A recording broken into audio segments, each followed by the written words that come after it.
How's it going, guys? It's the Llamacer here, and welcome back to another Rocket League video. And in this one, guys, I'm going to be talking to you about 2 tricks that can instantly make you better in the game. That's right, guys. Now, I know that sounds clickbaity, but promise me, it is 100% legit. These are a couple of things that you can mess with in the menu, and also just the equipment that you use to play the game that can overall just help you out a ton. Like, honestly, guys, these couple of things will instantly make you more accurate with aerials, just striking the ball, and overall just make it easier for you to control your car more accurately. But anyways, guys, as always, if you enjoyed today's video or learned something new, be sure to leave a like down below. It only takes a second and it helps me out a ton. And without further ado, guys, let's get into it with the first of the 2 tricks. Alright, guys, so this first trick is very interesting because you weren't ever able to do this in the past Rocket League, but since the recent update, they added it in as a sort of little secret feature. Now, they actually added in a ton of secret changes in the Starbase Arc update, and if you missed the video that I made on that, I will leave a link down below in the description. But anyways, with this update came 2 little secret changes in the options menu. Now, the first of which is very pointless. It only changes the audio and adds this little master volume slider, but you know, that's not going to be too helpful with improving our skills, unless of course you just like to hear that music in the beginning. It gets you freaking pumped up. Freaking solar eclipses, am I right? But yeah, this one isn't the one that we want to look at. Instead, we want to go over to the left in the middle under the controls section and take a look at this controller dead zone option right here. Now, controller dead zone, that's kind of a vague term, but I'm going to explain all of it here and give you guys some examples so that you can understand what this means and how to adjust it to make yourself better in the game. So first of all, with this option, it will always be set to the default value of 0.30. I'm pretty sure this is how it was set before you could actually change it in the menu. However, having it at this default value actually makes it harder for you to be more accurate in the game. So to show you here what exactly controller dead zone does, it basically affects how far your analog sticks need to be pushed to the side, up, down, whatever, before they start to affect how you turn your car. So as you can see in game, and of course you can do this on your own and just mess around with it because it is fairly odd, but if I set it to the max amount, I really have to move my analog stick pretty much all the way to the side before my car starts to turn. So with that being said, if you have this on the default value of 0.30, you basically have to move your analog stick 30% in any direction before it starts to affect your movement.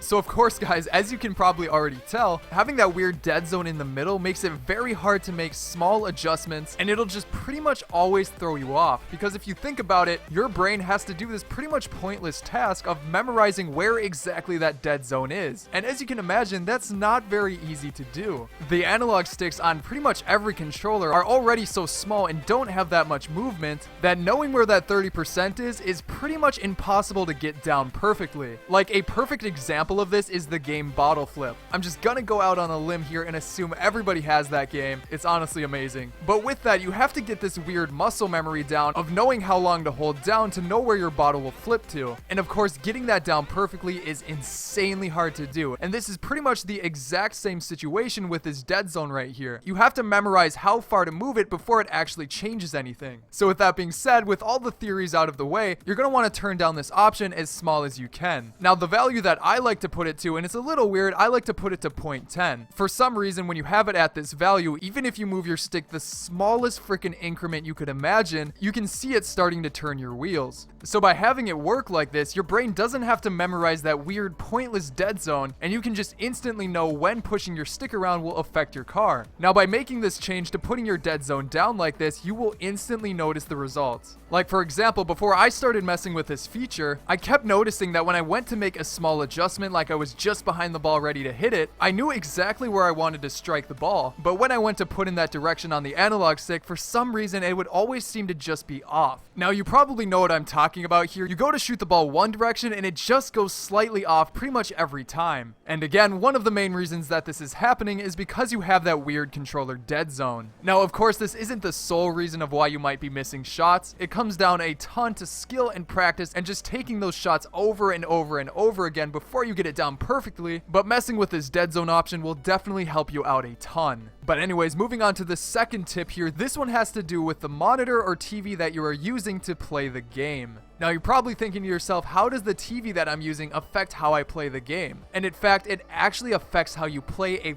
freaking buttload. Like, controller dead zone will help you be a ton more accurate, but having the right TV or monitor will help out even more. Now, the main thing that I am talking about here is the input lag in these monitors and TVs. Now, if you don't know what input lag is, it is basically a rating of how quickly an input is showing on the screen when you push a button on the controller. So for example, say you push down the A button on your controller to make your car jump in game. When you push down that button, input lag is how quickly that signal is sent from your console or PC to your monitor, and the jump or whatever other action you triggered is displayed on screen. Now, usually this input only takes a matter of milliseconds, but with a bunch of TVs, you can have a wide range of difference in how quickly these inputs are shown. Like, to give you kind of an idea of how big of a difference these input lags can range from, there are some TVs out there, especially just the giant ones, that have an input lag rating of around 60 milliseconds. Now, the monitor I use, and it's rated for being one of the fastest monitors out there, has an input lag of just 10 milliseconds.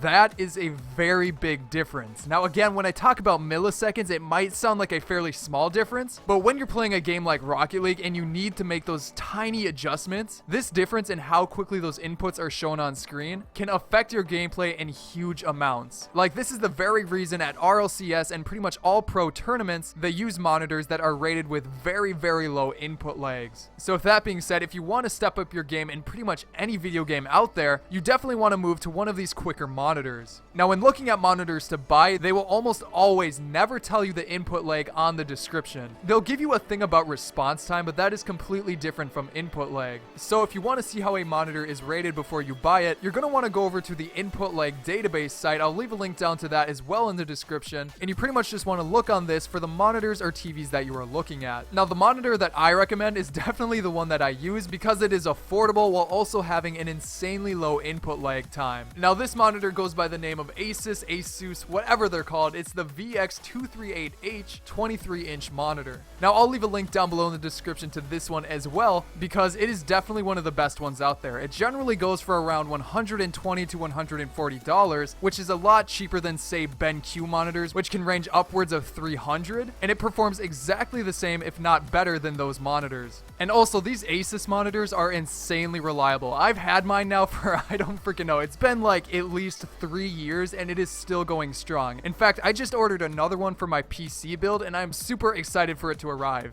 Like, if you are looking for a great monitor at a great price, I would look no further than this one. It is definitely an amazing buy for the price. But anyways, guys, that's going to be it for today's video. I hope you enjoyed it and I hope you learned something new. And if you did, be sure to leave a like down below. Again, it only takes a second and it helps me out a ton. And do not forget to subscribe for more Rocket League tips and tricks videos in the near future. But other than that, guys, again, I hope you enjoyed the video. I'm the Llamaster, and I will see you guys next time.